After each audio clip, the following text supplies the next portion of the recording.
Olá, bom dia a todos e muito obrigado por participarem de mais uma conferência dos resultados trimestrais, agora para falar do terceiro TRI de 2024, que estamos transmitindo aqui, como sempre, do nosso escritório na Faria Lima. E também, como sempre, esse evento será dividido em duas partes. Na primeira, o Milton explicará a performance do TRI e, em seguida, teremos a sessão de perguntas e respostas, em que analistas e investidores poderão interagir diretamente com a gente. Gostaria então de passar algumas orientações para o melhor aproveitamento deste nosso encontro de hoje. Para quem está acessando pelo nosso site, existem 3 opções de áudio na tela: todo o conteúdo em português, todo o conteúdo em inglês ou no áudio original. Nas duas primeiras alternativas, contaremos com tradução simultânea. E para escolher a sua opção, basta clicar na bandeira que está na parte superior aí da sua tela. As perguntas também podem ser enviadas pelo WhatsApp. Para isso, basta clicar no botão que está na tela, para quem está acessando pelo site, ou mandar uma mensagem diretamente para o número 11 96 176 8561. A apresentação de hoje estará disponível para download na tela do Hot Site e também, como sempre, lá no nosso site de RI. É isso por enquanto. Agora eu passo a palavra para o Milton, que irá iniciar a apresentação dos resultados, e eu volto com vocês no final para moderar a sessão de perguntas e respostas. Milton, é com você.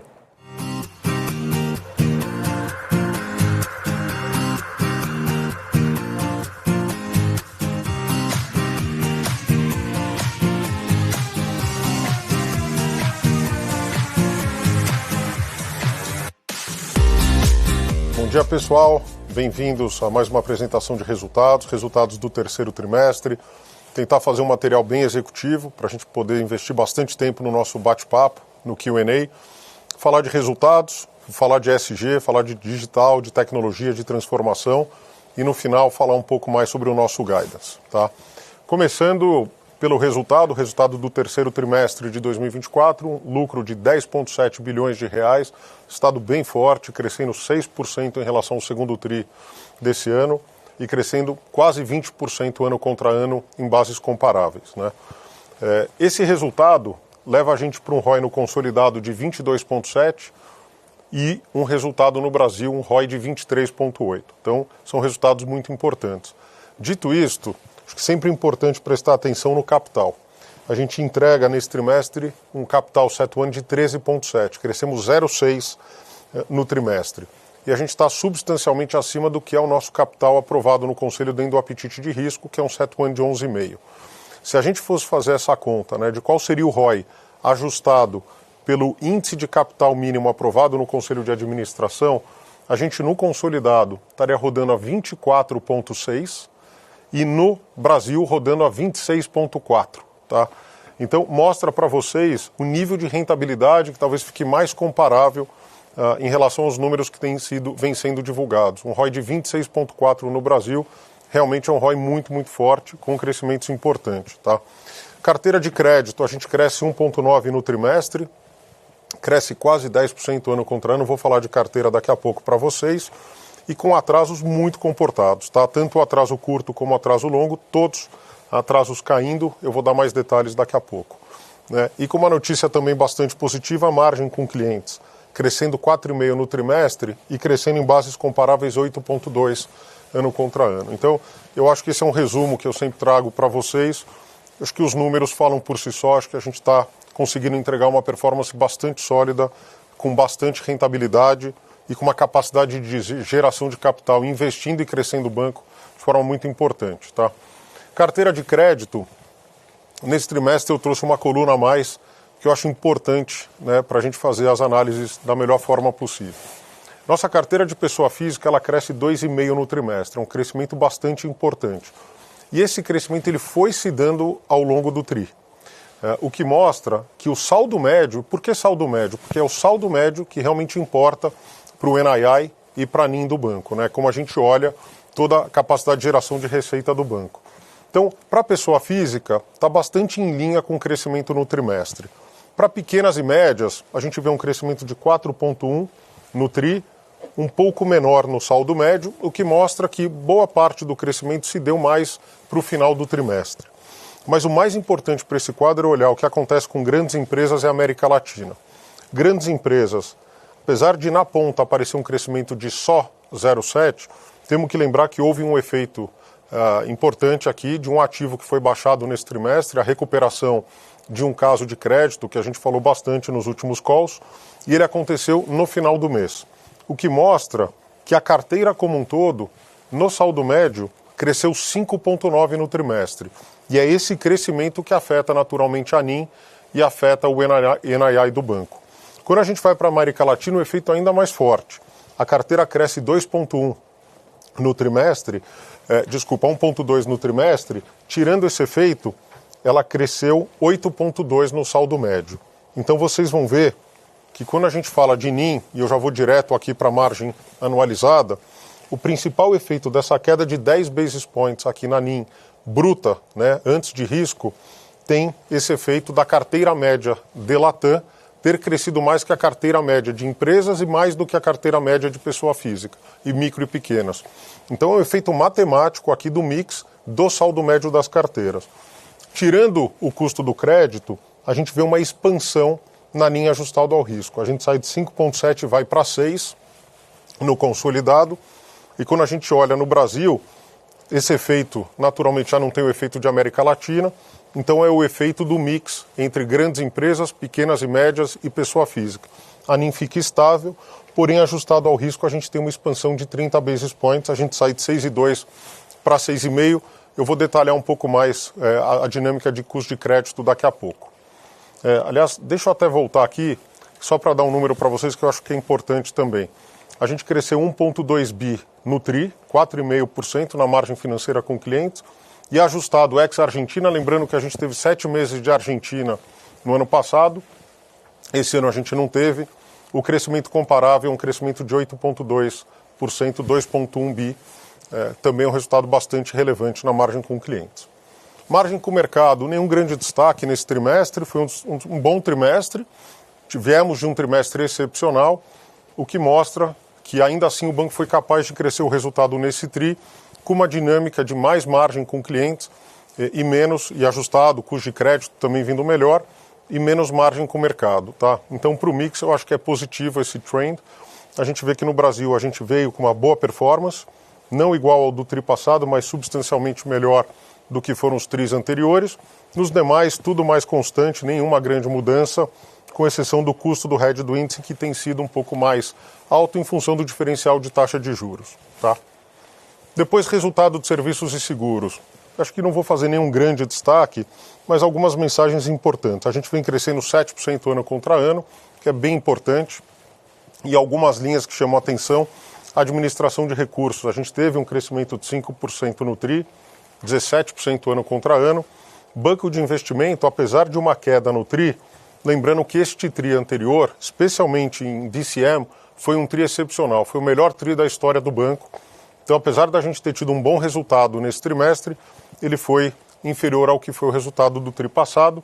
Porém, quando a gente olha o ano contra ano, a gente está crescendo 11%. Ou seja, a gente continua com uma posição de liderança nos diversos rankings de banco de investimento, o que tem nos proporcionado resultados bastante sólidos. Tá?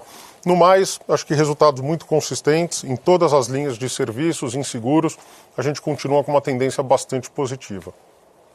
Qualidade do crédito. Então, primeira mensagem é que todos os indicadores com evolução positiva. Tá? Então, quando a gente olha Brasil, total, América Latina, no atraso curto, vindo muito bem, todos melhorando.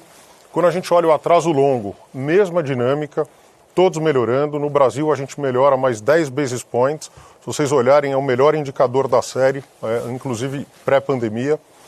Quando a gente vai para os atrasos curtos, tanto na pessoa física, micro e pequenas, notícias muito positivas, uma queda de 0,2 na pessoa física, uma queda de 0,2 na micro e pequena. Então, mostrando que a gente consegue crescer com qualidade, os indicadores de crédito melhorando. E quando a gente vai para o atraso longo, também uma queda importante na pessoa física, são 20 basis points, mais 10 basis points na micro, pequena e média empresa. Tá?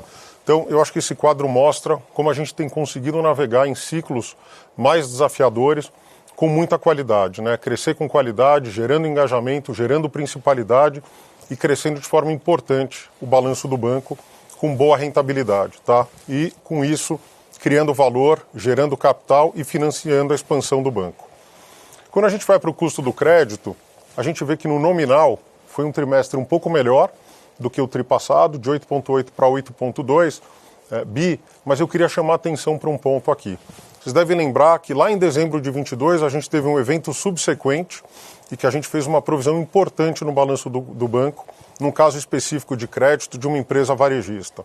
Naquele momento, eu disse para vocês que a gente teria feito uma provisão de ordens de grandeza de quase 3 bi de reais, em que uma parte passou por resultado e uma outra parte foi uma alocação de provisões adicionais que a gente tinha e que a gente alocou para o caso, portanto, o caso 100% provisionado. Sendo que a maior parte passou por resultado nesse mix das provisões do que foi feito lá atrás.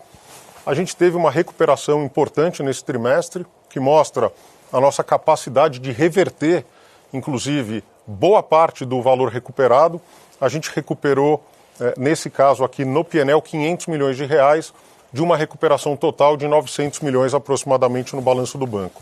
Então, se vocês olharem o quanto a gente reverteu em relação ao mix do que foi provisionado lá atrás, a gente passou mais, inclusive, por P&L agora proporcionalmente ao que foi a provisão feita lá em dezembro de 22.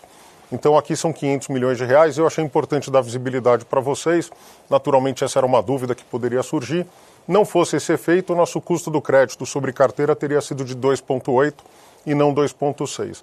Mas, mais uma vez, mostrando a força do balanço e a nossa capacidade, da mesma forma que a gente fez a provisão, reverter a provisão quando o evento de fato ocorreu.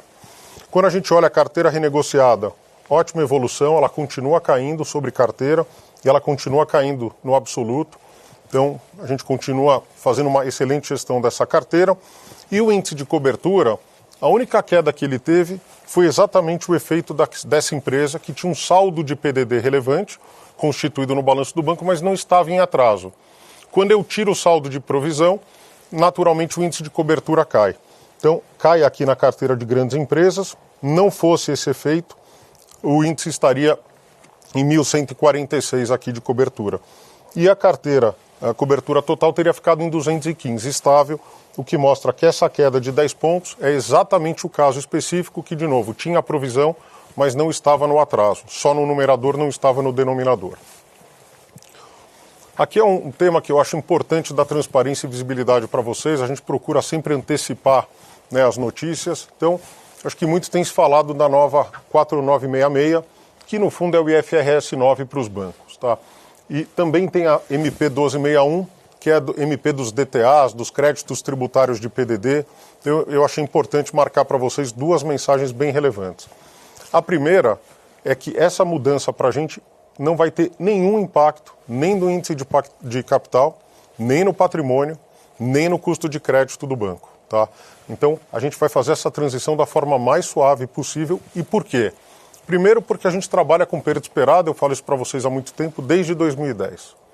Segundo, porque essa consulta pública ela é de 2018. Então, a gente teve tempo suficiente para trabalhar e ajustar os nossos processos todos desde então. Terceiro, porque o banco sempre teve, no seu modelo de gestão, um modelo para fazer todo o provisionamento de perda esperada de títulos e valores imobiliários. Então, isso não é uma novidade para a forma como a gente já faz a gestão do balanço do banco, né? Então, a mensagem para vocês é que esta migração, né, eu sei que é uma dúvida que existe, ela não vai produzir nenhum impacto no banco, né? Custo do crédito não vai ter impacto, índice de capital não vai ter impacto, patrimônio do banco não vai ter impacto. Essa é a primeira boa notícia. E a segunda boa notícia é que a MP 1261, que é a medida provisória que te permite amortizar o saldo de provisão, né, o estoque de provisão que você tem de PDD, não em 3 anos, como era a lei original, mas que você possa fazer isso em 7 ou 10 anos. Então, com os prazos que estão aí, a gente consegue fazer toda a absorção desse custo, dessa despesa do crédito tributário ao longo do tempo, amortiza esse crédito tributário sem nenhum impacto no índice de capital, portanto, também uma notícia relacionada à 4966. Falar um pouco de DNDJ agora, despesa não decorrente de juros. A gente vê um crescimento no acumulado de 6%, no trimestre um crescimento de 5,8%. O principal efeito é o acordo coletivo, que produz esse efeito. Né? A grande materialidade, o grande impacto vem daí. E quando a gente olha o índice de eficiência acumulado, né, 9 meses, a gente rodando no Brasil a 37,5%, no consolidado a 39,1%, tendência bastante positiva e com indicadores bastante sólidos. Tá? Agora, o mais importante é o ponto que eu sempre faço. Quando a gente deu o guidance para vocês no início do ano, eu dizia que a gente ia crescer o core, né, custos core do banco, abaixo da inflação. E assim tem sido. Tá? Então, custos core do banco tem crescido nesse período 4%, para uma inflação de 12 meses medida pelo IPCA de 4,4%, lembrando que a inflação bancária é mais alta do que o IPCA, mas sem jamais abrir mão de fazer os investimentos necessários para expandir o banco, para fortalecer as franquias, para investir em tecnologia, para modernizar as plataformas, para melhorar a proposta de valor e entrega de valor para os nossos clientes. Então, quando a gente olha o investimento, 1,8 bi foi o delta, para um custo core crescendo no período 1,1. Ou seja, o grande, entre aspas, ofensor da DNDJ são os investimentos que a gente tem feito. Mas são esses investimentos que têm permitido a gente entregar esse valor e essa rentabilidade que a gente tem produzido, crescendo o top line, melhorando a experiência dos nossos clientes e expandindo a organização. Tá?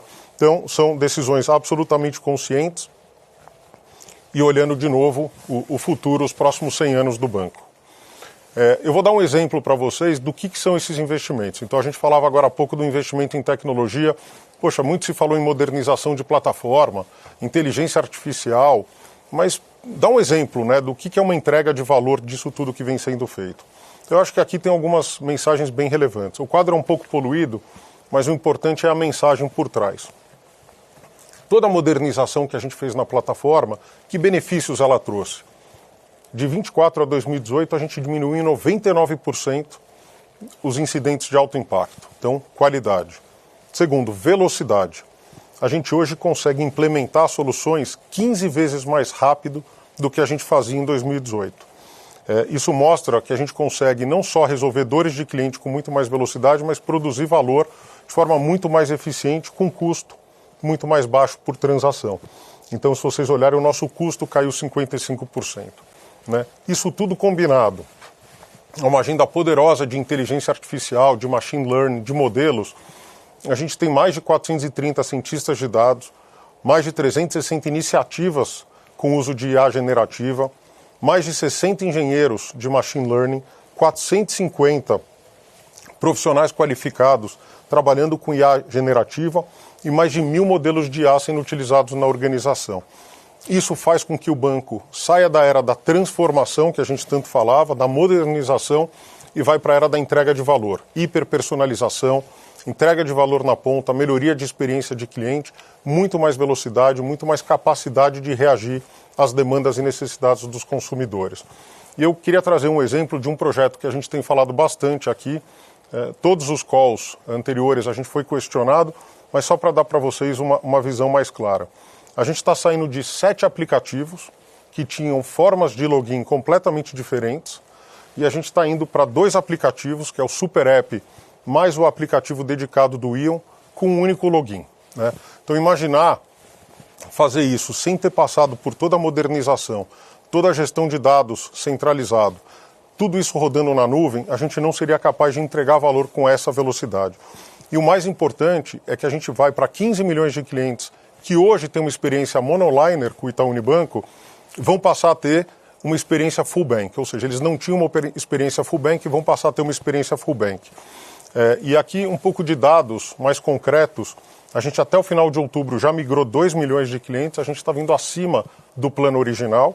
A gente espera migrar até o final do ano 5 milhões, isso não é uma meta, é um objetivo, porque a gente vai sempre colocar na frente a experiência do cliente ou qualquer risco, né, de a transição não ser bem feita ou de que a experiência não esteja boa, a gente vai tirar o ritmo para que a gente faça isso com muita qualidade. Mas o fato é que a gente tem conseguido fazer as duas coisas, velocidade e qualidade, em função de tudo que eu comentei agora há pouco. E a gente espera, no ano que vem, terminar essa migração e completar os 15 milhões de clientes. O que isso significa na prática? Além da gente ter uma oferta full bank, a gente consegue melhorar todas as jornadas dos clientes, jornada de login caindo em 54% do tempo, Jornada do Pix melhorando em 16% o tempo da transação. Estamos conseguindo fazer isso com uma metodologia unificada e consolidada, com design language dentro do banco unificado também, para que a experiência, a visualização, look and feel, né, e toda a arquitetura seja exatamente a mesma, né, para todos os negócios da organização. A gente tem com isso conseguido entregar só esse ano mais de 33 novos produtos, foram desenvolvidos com toda a velocidade que eu comentava agora há pouco, sempre em contexto de jornada, sempre resolvendo uma dor de cliente, e isso coloca a gente numa outra velocidade, numa outra capacidade de competir. Bom, falando de capital, a notícia é super positiva. A gente sai de uma base de capital CET1 de 13,1, a gente cresce com resultado meio ponto, já provisionando o dividendo, que é o JCP, tá? Que é o que está provisionado aqui, e a gente chega a 13,7. Então é um acúmulo de capital bastante importante. Eu não tenho dúvida que a primeira pergunta do call vai ser sobre dividendo, nós vamos falar sobre isso daqui a pouco, mas mostra a nossa capacidade de criação de valor para o acionista. Naturalmente, eu falava muito do cliente, dos negócios, mas no final isso se traduz no índice de capital da organização. Então, notícia super positiva para o capital também. ESG. Para a gente são 3 pilares, né? A gente tem o pilar de finanças sustentáveis, diversidade e desenvolvimento e transição climática. E o foco que eu vou dar aqui é em finanças sustentáveis. Vocês devem lembrar que lá no final de 2019, a gente assumiu um objetivo público de que a gente desembolsaria e estruturaria operações de mercados de capitais e para pessoas físicas de até 400 bilhões de reais em setores de impactos positivos para a economia, para a sociedade. A boa notícia é que a gente cumpriu essa meta 1 ano e meio antes. Então, o objetivo era terminar em 2025 com 400 bi e a gente superou os 400 bilhões de reais agora em junho. Então, a mensagem que eu queria deixar para vocês é que, em função disso, a gente se propôs um novo objetivo, né? E a gente achou que era um objetivo à altura do que a gente acha que pode, de fato, gerar impacto na sociedade, no país e na economia. Então, a gente está se propondo agora não só a fazer os 400 bilhões que a gente já fez, mas como expandir esse objetivo e chegar a 1 trilhão de reais até o final de 2030. Portanto, em uma década, conseguir, de fato, estruturar e desembolsar operações que montem aí 1 trilhão de reais nos diversos setores, as diversas atividades de impacto positivo para a sociedade e para a economia. Estamos muito animados com esse novo desafio, já estamos trabalhando duro para persegui-lo aí. E por fim, como eu disse, vou falar um pouco do guidance, tá?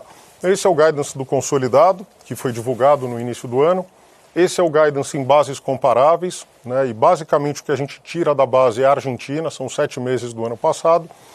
E quando a gente olha para o guidance agora, se vocês olharem, a gente está mantendo todos os guidances, com exceção do guidance de crescimento de carteira. E aqui eu queria explicar um minutinho para vocês. Acho que vocês devem lembrar que no primeiro TRI, quando a gente divulgou esse guidance e logo depois veio o resultado do primeiro trimestre, havia muita dúvida se a gente conseguiria cumprir o guidance de crescimento de carteira. Alguns analistas achavam que a gente poderia ficar abaixo do piso, né? E eu, naquele call do primeiro TRI, reforcei para vocês que a gente entregaria sim o guidance de crescimento de carteira, porque o maior ofensor para o crescimento de carteira era o processo de de-risking que a gente vinha fazendo, de redução dessa carteira ao longo do tempo, daquela carteira de alto risco, né? Só que esse era um processo que a gente imaginava que terminaria no terceiro trimestre, como de fato aconteceu. Então, quando a gente olha, hoje, a gente consegue rever esse guidance para um crescimento entre 9,5% e 12,5%, e aqui eu queria fazer só um caveat, só um comentário adicional. Quando a gente fez e a gente olha o que teria sido o nosso crescimento sem variação cambial, a gente provavelmente chegaria no final do ano com um crescimento de carteira mais próximo do teto do guidance, tá? É isso que a gente vinha acompanhando pelo ritmo de crescimento que eu comentei com vocês agora há pouco. O que tem de novidade é que a desvalorização do real em relação a várias moedas, não é só o dólar, é o peso chileno, o peso colombiano, várias outras moedas, acabam gerando impacto na carteira, positivos e negativos, tá? Então, quando a gente olha só esse efeito, né, do câmbio implícito nas várias moedas no guidance do início do ano, em relação ao que a gente está observando agora, a gente viu necessidade de mecanicamente ajustar o guidance para um range entre 9,5% e 12,5%. Tá? O que significa dizer que o que era teto do guidance no início do ano virou piso para o que a gente imagina entregar nesse último trimestre para fechar o ano. Então a notícia é positiva, quer dizer, a gente vem conseguindo sim crescer carteira com muita qualidade gerando valor, o que é mais importante, no preço certo, com a rentabilidade adequada, gerando capital para a organização, com o mix correto e, ao mesmo tempo, a gente vem conseguindo expandir a nossa base de capital, tá? O que é notícia positiva, então, queria fazer esse ajuste mecânico aqui no crescimento de carteira em função desse evento específico.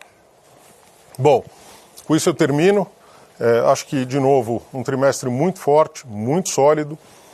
A gente continua aqui bastante positivo, muitas oportunidades, muito trabalho pela frente, mas eu vou deixar esse tempo para o nosso Q&A. Eu vou me juntar ao Renato agora para a gente poder bater um papo e responder aí as dúvidas de vocês. Queria agradecer mais uma vez pelo tempo e pela atenção de todos, mas deixa eu correr lá para a gente poder bater um papo de qualidade. Tá bom, pessoal? Em 2 minutos a gente se vê. Até já.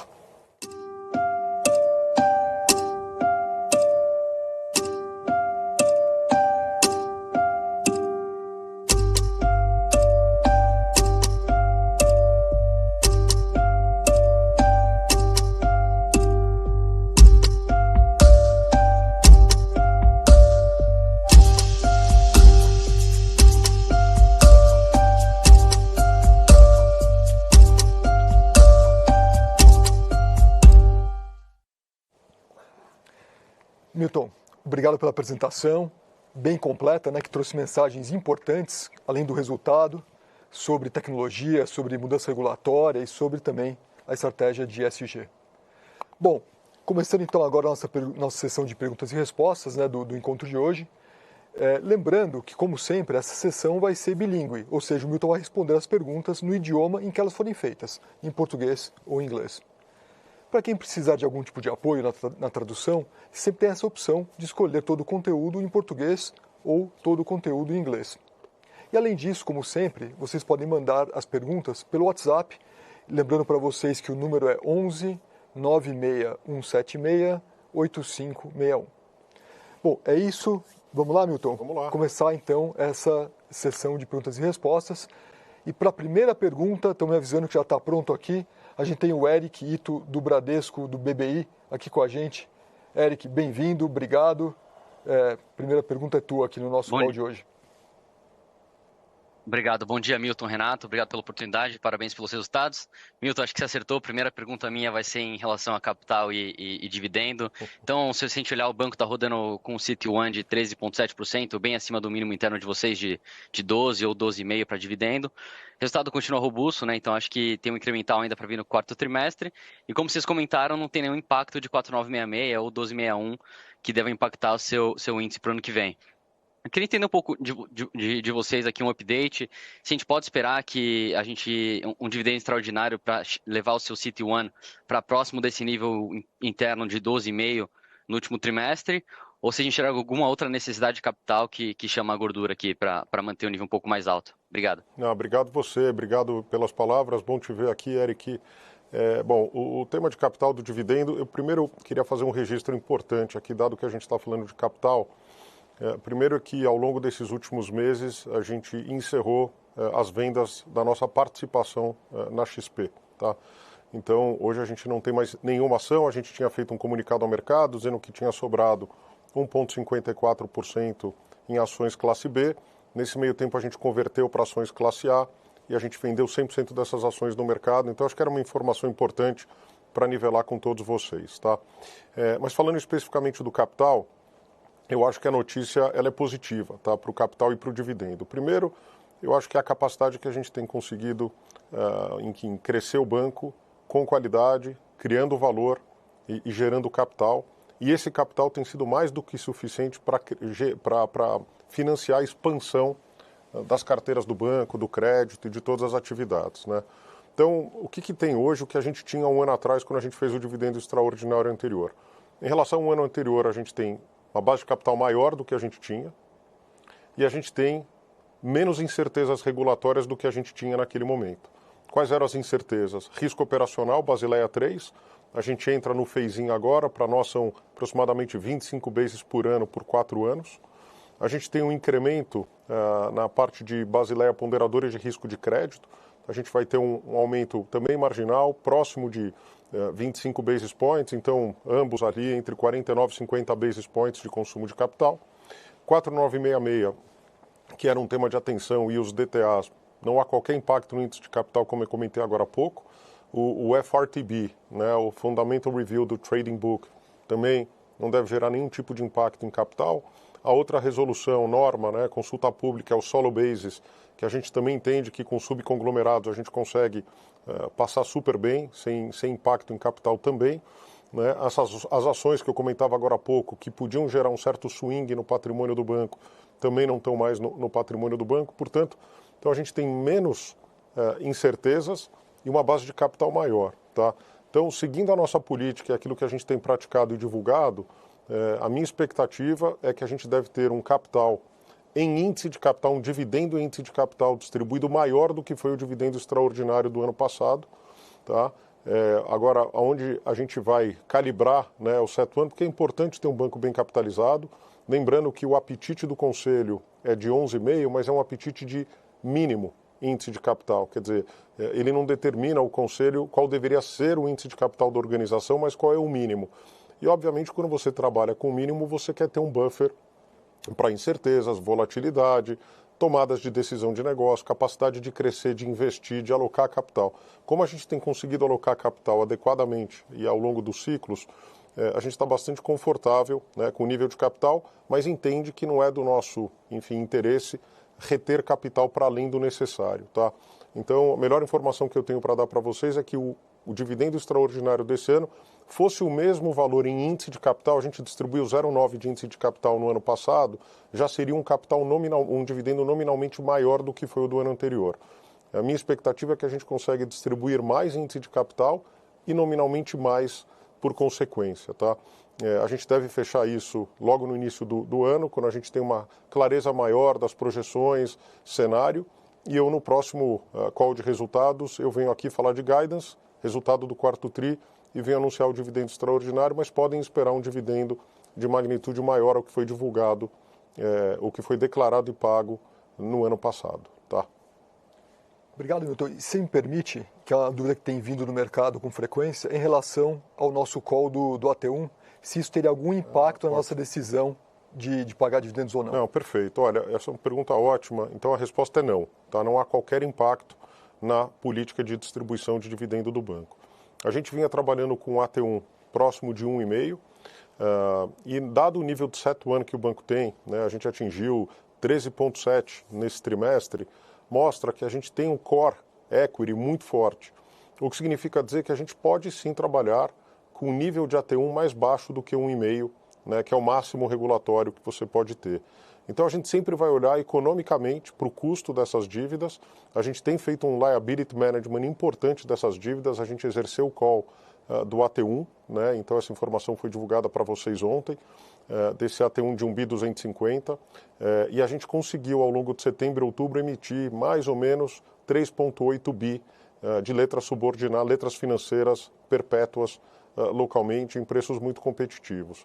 Então, o que mostra que a gente vem fazendo essa gestão ativa, né, do AT1, mas toda a decisão de pagamento de dividendo ele estará exclusivamente restrita à nossa base de CET1, que está muito acima do conforto que a gente tem, inclusive dos limites aprovados no Conselho. Então, ainda que o AT1 venha para um pouco abaixo de 1,5, fique em 1,40, 1,30, isso não vai impactar a nossa política de distribuição de dividendos. Obrigado, Milton. E já me deu uma próxima pergunta, então. Já está com a gente aqui na tela o Daniel Vaz, do Safra. Daniel, bom dia, obrigado pela participação no call. Bom dia, Renato. Bom dia, Milton. Parabéns pelos resultados. Obrigado pela oportunidade de fazer pergunta. Queria focar a minha na carteira. Vocês têm mostrado bom crescimento, né? Dito isso, o spread antes do custo do risco está um pouquinho menor, né, versus o ano passado, mas o que não é necessariamente ruim porque o spread ajustado ao risco tem vindo bem, né? Então, se você puder comentar um pouco das linhas que o banco tem focado o crescimento, né? A gente está vendo um competidor seu direcionando bastante esforço na alta renda, empréstimo pessoal com colateral e investimento, o FGTS, e também falando de Pronamp ali na carteira de MPE, de PME. Quais estão, assim, do seu lado, quais linhas que têm sido o melhor retorno para seguir crescendo nesse ritmo forte e que o banco tem direcionado os esforços? Obrigado. Obrigado você, Daniel. Essa é uma pergunta sempre importante aqui para esclarecer alguns pontos. Toda a nossa gestão ela está em cima de NIM ajustada ao risco. Tá? E assim tem sido ao longo de todos esses anos, porque gerar NIMs mais altas e crescer de forma relevante, no curto prazo te gera NIM bruta muito importante, dependendo de onde você cresce, no mix, você foca mais na pessoa física, produtos clean, mas no médio prazo o custo do crédito vem e aí você passa a ter uma NIM ajustada ao risco com patamares muito mais baixos, né? Então, se vocês olharem a nossa série histórica, vão ver que a gente tem consistentemente expandido a nossa NIM ajustada ao risco, o que mostra uma dinâmica de crescer com qualidade em todos os segmentos do banco. E, obviamente, por ser um banco universal com uma carteira muito grande em todos os segmentos, depende muito onde naquele trimestre o crescimento ficou mais calcado, né? Então, a gente consegue gerar valor em todos os segmentos, mas no mix, se eu cresci muito mais em atacado ou na América Latina, naturalmente ele afeta o resultado da NIM bruta e ajustado ao risco também, tá? Então, se vocês olharem, foi muito importante trazer essa visão de saldo médio, né? Porque, no fundo, é o saldo médio que gera receita e que impacta a NIM do banco.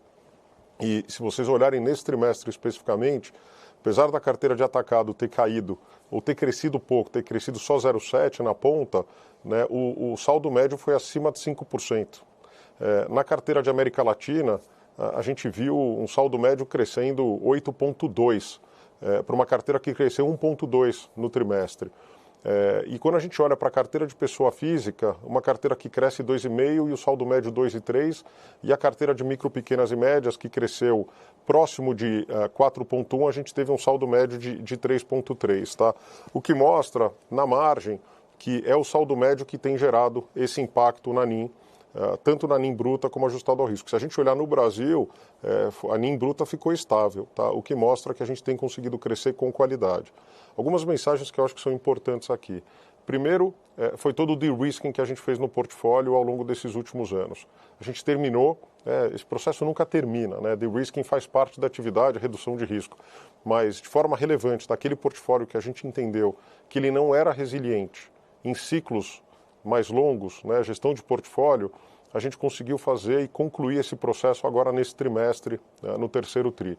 Portanto, o que vocês estão vendo aqui é todo o inercial do restante que nunca deixou de crescer, especialmente média e alta renda, onde a gente vem crescendo 2 dígitos em todos os segmentos.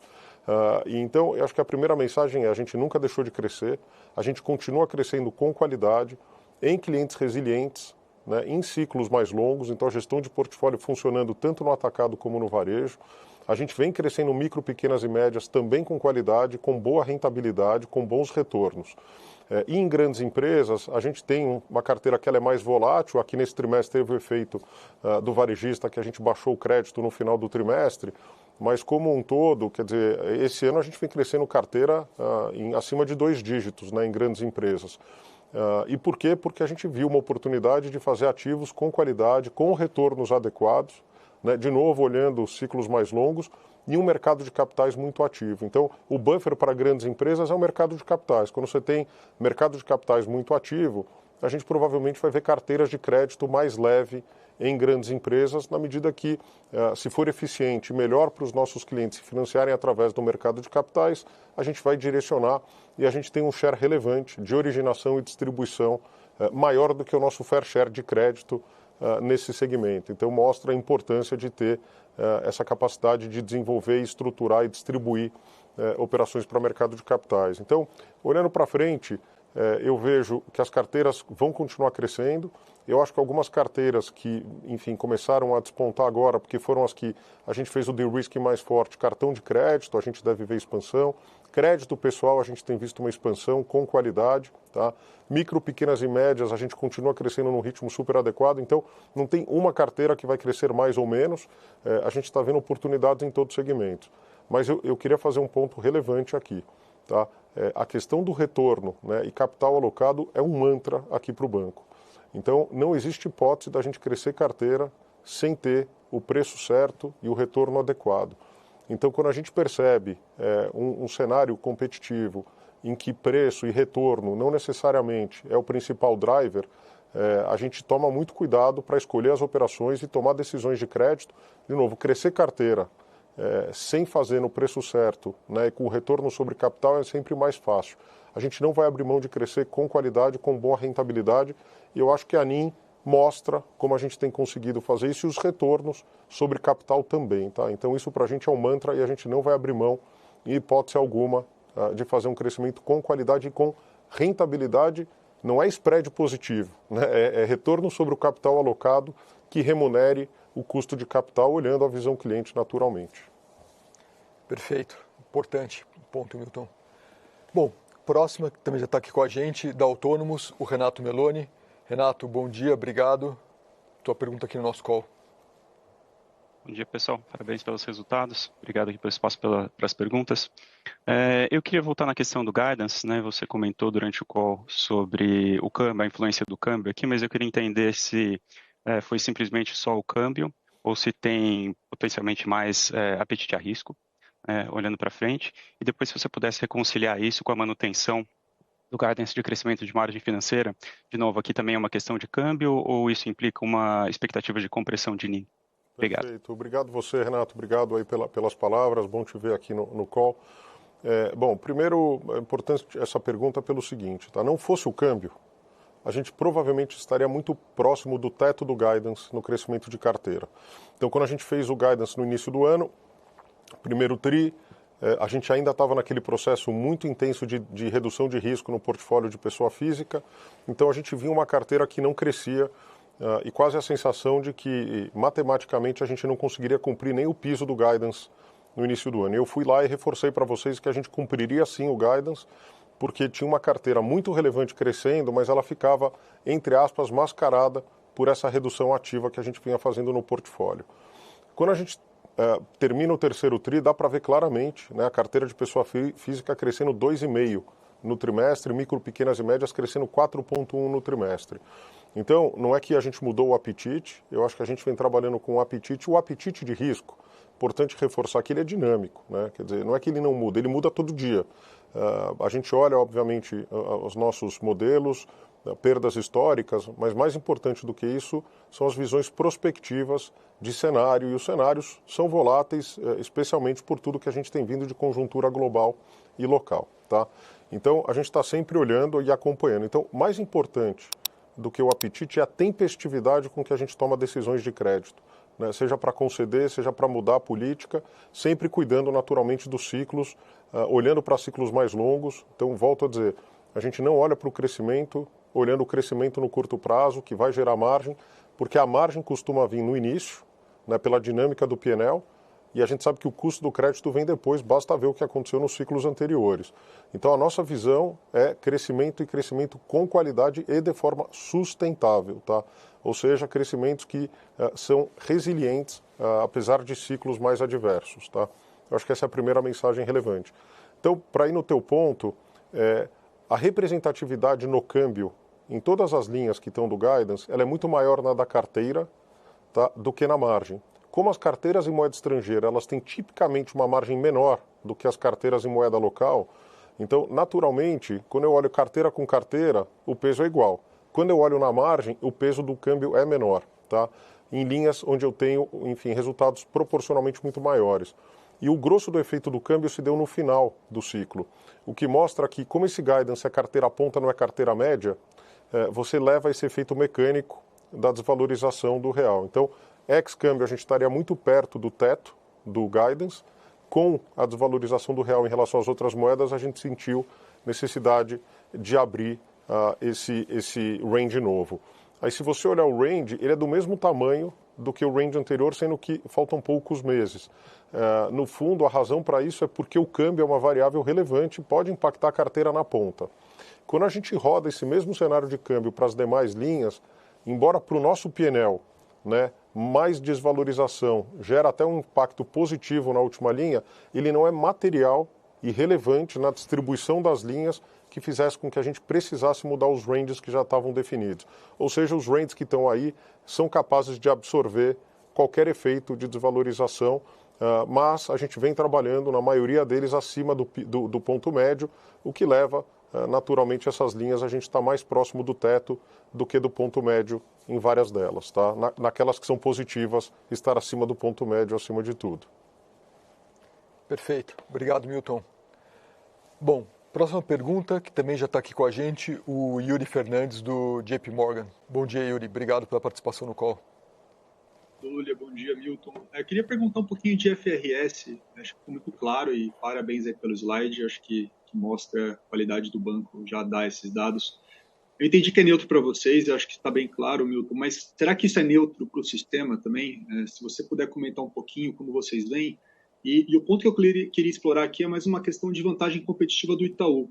Porque se isso for neutro para vocês e não for neutro para algum dos pares, e vocês já tendo essa posição de capital melhor, a minha dúvida é se para 25, né, talvez os pares tenham que focar mais em rentabilidade, tenham que crescer com um pouquinho mais de racionalidade, e se isso não seria bom para o Itaú. Então, eu queria, assim, mais indústria do que Itaú em si, mas ouvir sua opinião sobre a FRS. Tá ótimo. Yuri, olha, eu vou ser bastante cuidadoso aqui, porque, obviamente, a gente sempre evita falar do mercado, enfim, cada banco tem seu modelo, sua política, e eu acho que os bancos têm divulgado seus resultados e têm falado mais a respeito, acho que dúvidas surgiram aí no Q&A e etc. Então, eu acho que os bancos, cada um vai fazer seu posicionamento aí ao longo do tempo. Eu vejo alguns pontos aqui. Primeiro, perda esperada é algo que a gente trabalha há muitos anos, né, desde 2010. Sempre tem um custo, né, de você trabalhar com perda esperada, especialmente se a alternativa é trabalhar com perda em corrida, no fundo, perda materializada, né? A gente sempre achou que para a sustentabilidade dos riscos e da tomada de decisão, perda esperada te dá muito mais segurança de tomar decisões e ter uma visão de longo prazo do que trabalhar com perda em corrida. Eu acho que foi uma decisão nossa. Durante 10 anos, a gente veio, 14 anos, né, no fundo, comunicando isso. Tem um custo para a gestão, mas a gente entende que isso traz benefícios de alocação de capital e de rentabilidade, e eu acho que os números um pouco falam sobre isso, tá? Segundo aspecto que eu acho realmente importante é, nos clientes corporativos a gente também trabalha com perda esperada e trabalha há muitos anos com perda esperada. E a gente sempre procurou ter o nível de provisão adequado independentemente do resultado. Então a nossa gestão de provisionamento, ela não é do resultado para a provisão, ela é da provisão para o resultado. A gente olha os casos, revisita todos os créditos todos os dias e a decisão, em primeiro lugar, é faça a provisão independentemente do resultado do trimestre. Por quê? Porque essa é uma gestão ativa e proativa e que mostra, né, para o mercado a melhor informação disponível e que a gente deixa o balanço sem surpresa. Então, o que a gente sempre procurou fazer é tirar o evento surpresa e imprevisibilidade. Então, previsibilidade para a gente é um tema super importante quando a gente faz os provisionamentos no balanço. Então, eu acho que o exemplo de Americanas é um ótimo exemplo disso. Do varejista, eu falo Americanas aqui porque todos sabem que esse é o crédito, a informação é pública. Mas a gente, quando fez a provisão, a gente divulgou, quando a gente teve a recuperação, a gente reverteu. Poderia ter reforçado um pouco aqui e ali? Poderia. Mas por que a gente reverteu, né, no fundo, os 500 milhões de reais contra resultado? Porque a gente tinha o balanço provisionado adequadamente, independentemente de outros casos específicos. Se você trabalha com nível de provisão adequado, quando você tem uma reversão, é natural que essa reversão passe por resultado. E eu acho que os números são públicos também, enfim, cada banco tinha lá uma exposição e o nível de recuperação é relativamente parecido entre todos os bancos. Mas, de novo, enfim, cabe a cada banco ter seu modelo, como, enfim, escolhe gerir. Essa é a nossa forma de gerir. Sobre a 4966, a gente achou importante dar visibilidade, porque ter um balanço forte, bem provisionado, né, independentemente do nível de capital, né, criação de valor e alocação de capital é um mantra aqui dentro. Isso, eu sempre, quando me perguntam um diferencial da organização, eu acho que esse é o diferencial da organização. Né, é a gente trabalhar com alocação de capital e criação de valor, não é spread positivo, né, em todos os segmentos da organização. Não há qualquer decisão que a gente tome de um investimento, de um crédito dado, de uma operação em que a gente não olhe para capital. Então, fazer a gestão olhando o impacto, se é no lucro ou no patrimônio, e não olhar para o retorno sobre o capital alocado, na nossa visão, não é a forma mais eficiente e adequada para gerenciar os riscos. E é assim que a gente tem feito. Então, eu acho que independe do nível de capital, o retorno sobre capital tem que ser tão relevante na gestão como se a gente estivesse rodando com índice de capital abaixo do apetite. Então, a gente está com 13,7, a gente não abre mão de tomar decisões olhando o retorno sobre capital. E não é porque a gente tem excesso de capital que a gente destrói valor nas operações, tá? Então, eu acho que essa é uma mensagem relevante. Então, racionalidade é sempre bom para todos, né? E racionalidade é ver um sistema que cresce de forma ordenada, com alocação correta de capital e com retornos adequados. Porque o risco que você corre quando você faz isso é você trazer operações para dentro do balanço que não são accretives para o ROI, que não criam valor para o acionista e, portanto, para a organização, e não te permitem expandir o seu índice de capital e, portanto, comprometem a sua capacidade futura de crescer. É tão simples quanto isso. Essa é a mecânica e a forma como a gente faz a pilotagem aqui dentro. Então, eu acho que cada banco vai divulgar o seu. Obviamente que racionalidade, que foi a palavra que você utilizou, é bom para todos. E a gente sempre defendeu, enfim, ter um mercado racional, alocação correta de capital, competição é saudável, enfim, vários concorrentes, todos muito competentes, capazes de desenvolver seus modelos de negócios, mas se houver racionalidade do ponto de vista de alocação de capital, é bom para todos, um sistema saudável que cresce com qualidade, criando valor para todos, para os clientes e para os acionistas, né? É isso aí, sem dúvida. Obrigado, Milton.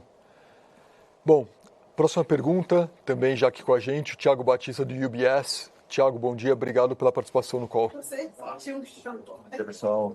Renato, Milton, Gustavo. Parabéns pelo resultado e parabéns pelo slide da 4966. Acho que vai ter bem útil para a gente. Minha pergunta é sobre cartão de crédito. Quando a gente olha o EH do business de cartão, chegou lá em 6,5, uma queda de 50 bips, 3/3, quarta. Acho que dentro de alguns trimestres da Covid, esse é muito próximo do low desde 2015. Pelo menos, não voltei mais do que isso. A minha pergunta é, já fez o ajuste aqui, que a mudança de mix que o banco está fazendo? Vocês acham que passou do ponto? Tem que tomar mais risco agora nos meses de cartão? Ou não, se esse é o novo normal, ter um EH nesse nível? Só um follow-up rápido.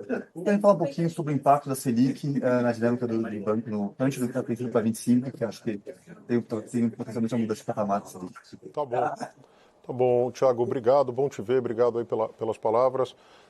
Bom, cartão de crédito foi o portfólio onde a gente fez o maior ajuste, né, de risco.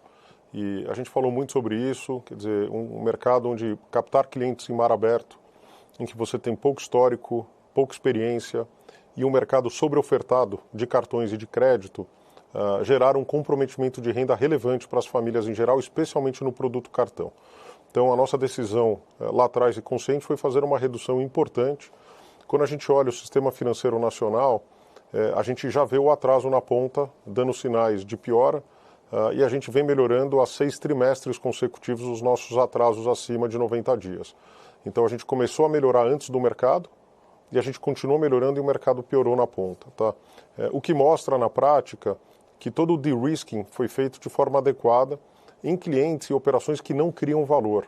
Tá? Então, volto a dizer, a questão da criação de valor é um mantra para a gente, né? Quer dizer, o spread é positivo, mas o ROI, o RAROC daquela operação é abaixo do custo de capital em clientes onde a sua capacidade de extrair valor, né, em a capacidade de gerar outros negócios é reduzida, especialmente naqueles clientes monoliners, onde você só tem o cartão como único produto de relacionamento com aquele cliente.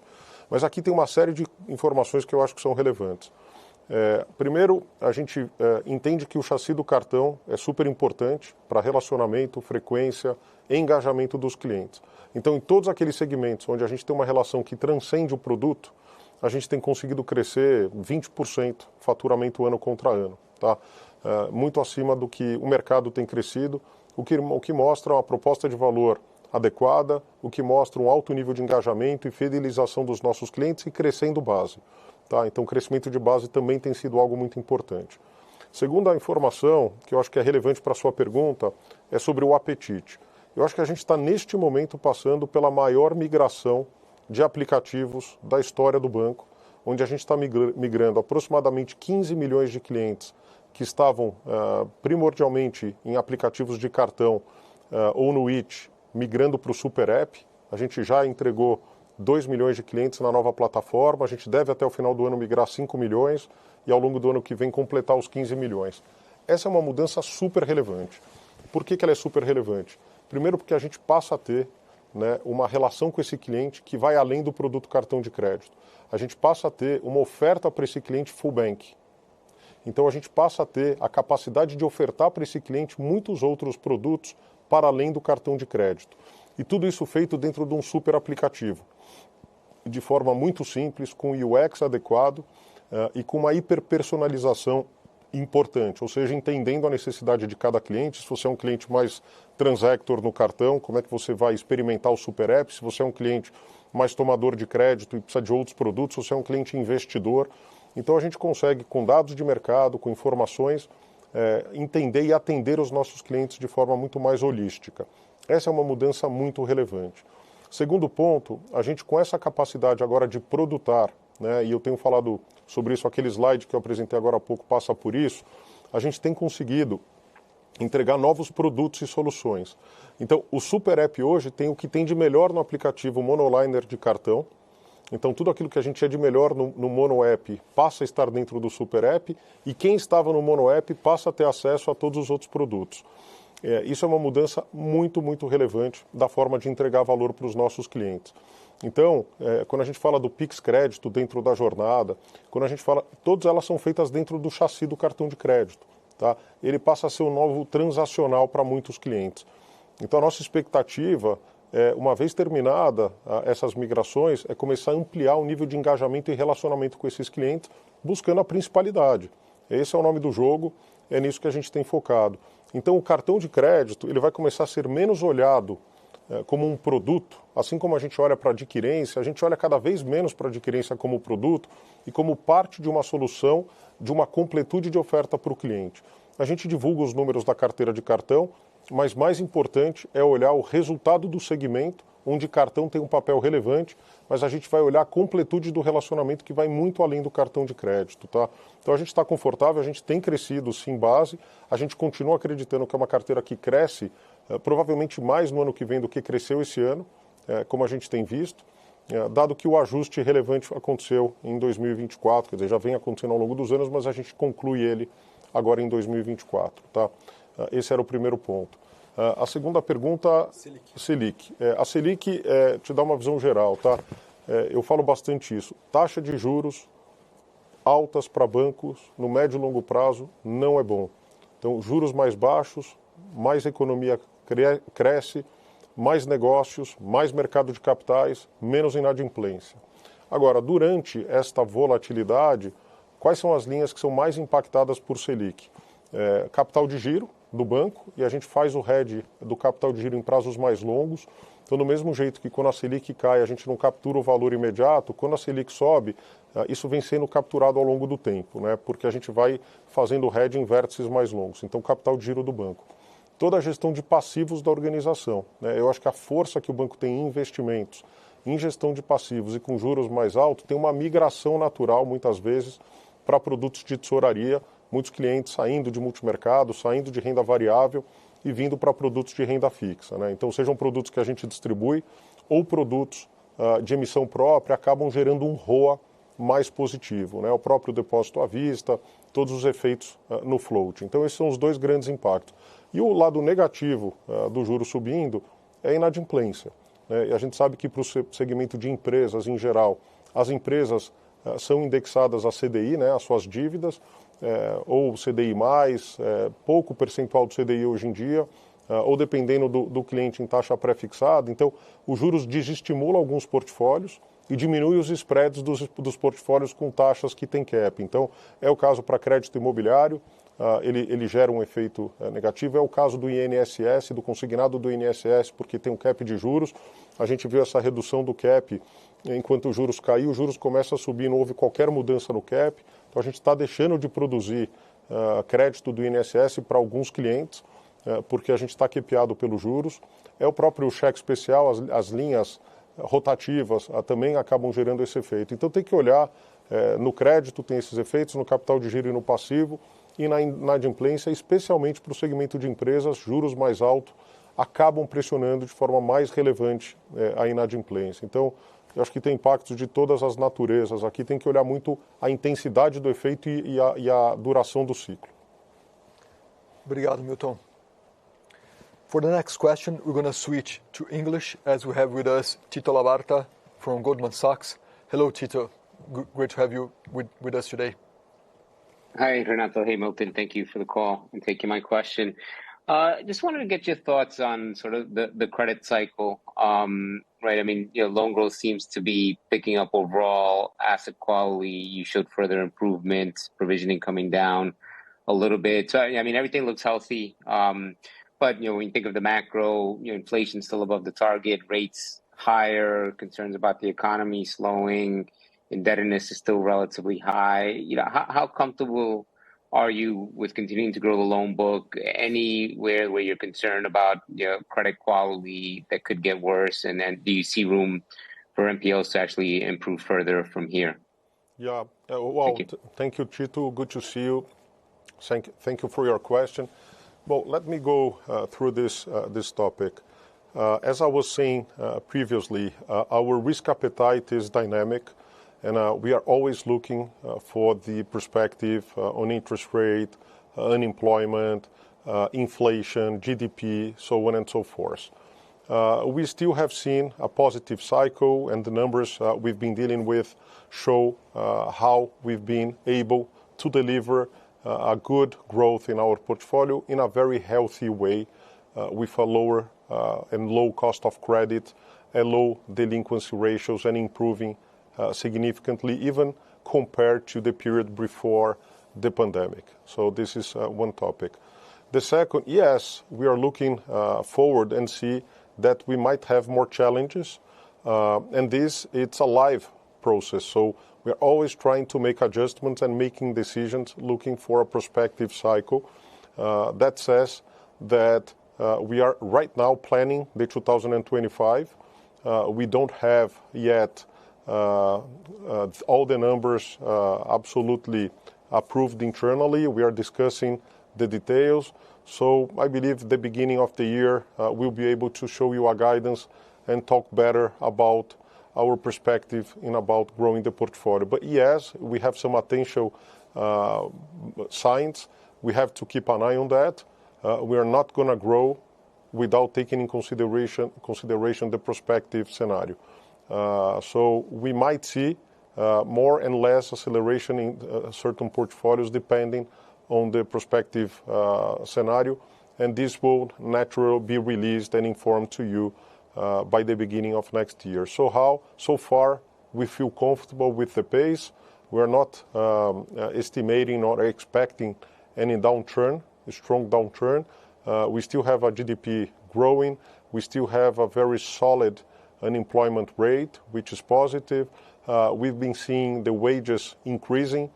We see some leverage, yes, in some segments of the economy, in some companies, and those are the places where we're going to be more cautious. In other segments, we see a lot of investments, improvement in infrastructure, and those are the segments we're going to keep being very active. So the bank is very big and broad.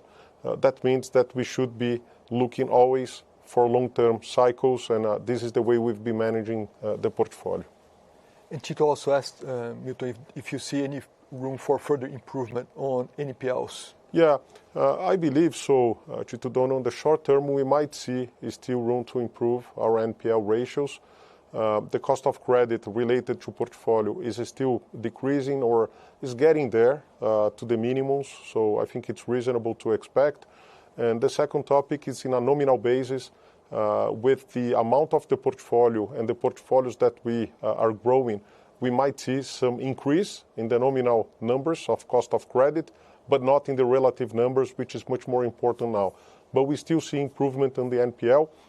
And the only segment that it's difficult to say that is on the big company, large companies, because we are working with a very, very low indicator, showing that there is no room to improve. But of course, it depends on the scenario, interest rate, if there is any normalization in the credit cycle of companies in general. So that might have any effect if that happens. But the good news about that is that the provisions on the expected losses that we do are done before we have any delinquency in the NPL. So that's why we have that cover ratio so big on the companies in general, large companies, is because we do provisions before the cycle. It doesn't have a relation with the delinquency in the indicator. Obrigado, Milton. Para Português de Volta, próxima pergunta que já está com a gente também aqui na tela. o Brian Flores do Citi. Oi, Brian, bem-vindo, obrigado pela sua presença. Obrigado, Renato e Milton. Eu queria fazer uma pergunta sobre a América Latina, que parece que está melhorando já. Então, Milton, eu queria perguntar o que está drivando essa melhora? O que a gente poderia esperar daqui para frente? Parece dá para sonhar com um ROE de volta na beira dos 15%, como o ano anterior. E se você puder lembrar aqui para a gente a política de hedging, né? Porque, como você falou, a exposição cambial é bem relevante assim, para essa operação. Obrigado. Tá ótimo, né? Obrigado você, Brian. Primeiro, enfim, a América Latina a gente vem conseguindo melhorar todas as operações, então resultados bastante sólidos, mas é muito importante deixar registrado que no nosso modelo de negócio, da forma como a gente divulga, a gente faz as alocações fiscais e de capital olhando a visão do consolidado, né? Então, as duas grandes assimetrias que a gente tem para as operações fora do Brasil, uma delas é efeito tributário. Então, a gente tem essa lógica da tributação universal no Brasil. Portanto, todo imposto que eu pago localmente, eu reconheço ele até 34 ou 45 no Brasil, dependendo em que veículo ele está, o que traz, naturalmente, uma carga tributária muito acima do que os peers comparáveis operam nos respectivos países. E como a gente opera com um nível de capital bastante alto, muito acima do CET1 que essas operações têm fora do Brasil, esse excesso de capital para o apetite a gente aloca também nas operações. Então, naturalmente, pressiona o nível de retorno. E a última informação não menos relevante é que quando a gente faz o hedge do índice de capital, a gente aloca também o custo do hedge na visão acionista para aquela operação que gerou o efeito. Então, é o custo de oportunidade do hedge do índice de capital a gente aloca, no final das contas, no modelo de negócio. Então, eu acho que rodar com esse nível de retorno, ainda que seja um pouco abaixo de 14, que é o que a gente tem divulgado de custo de capital aqui calculado pela nossa metodologia, são operações em que, se você olhar no Chile, o custo de capital alocado, né, o COI, o Cost of Equity, deveria ser menor do que 14. Mas como o investidor hoje, quando compra uma ação do Itaú Unibanco, ele não dá um COI para o banco diferente pela ponderação das nossas receitas e tamanho de carteira nos diversos países, a gente acaba, por simplificação, fazendo o mesmo quando a gente olha a rentabilidade, que a gente sempre olha a visão acionista, né? Volto no ponto, gestão por alocação de capital e retorno sobre capital alocado, é assim que a gente mede. Dito isso, elas são accretives para o resultado. Acho que se a gente tivesse que ajustar o cost of equity dos países, elas estariam muito mais próximas do cost of equity e possivelmente em alguns países até criando valor, é o caso do Chile, claramente, né, que cria valor se a gente olhar o cost of equity local. Se a gente fizer todo esse ajuste para a visão acionista brasileiro, gera esse efeito que eu comentei agora há pouco. Mas é a visão correta, tá? Por isso que a gente mede por aí e essas são as razões pelas quais a gente não faz uma expansão maior para fora do Brasil, porque não é e não parece ser uma boa alocação de capital para além daquilo que a gente já tem e vem conseguindo melhorar de forma relevante e com rentabilidade, tá?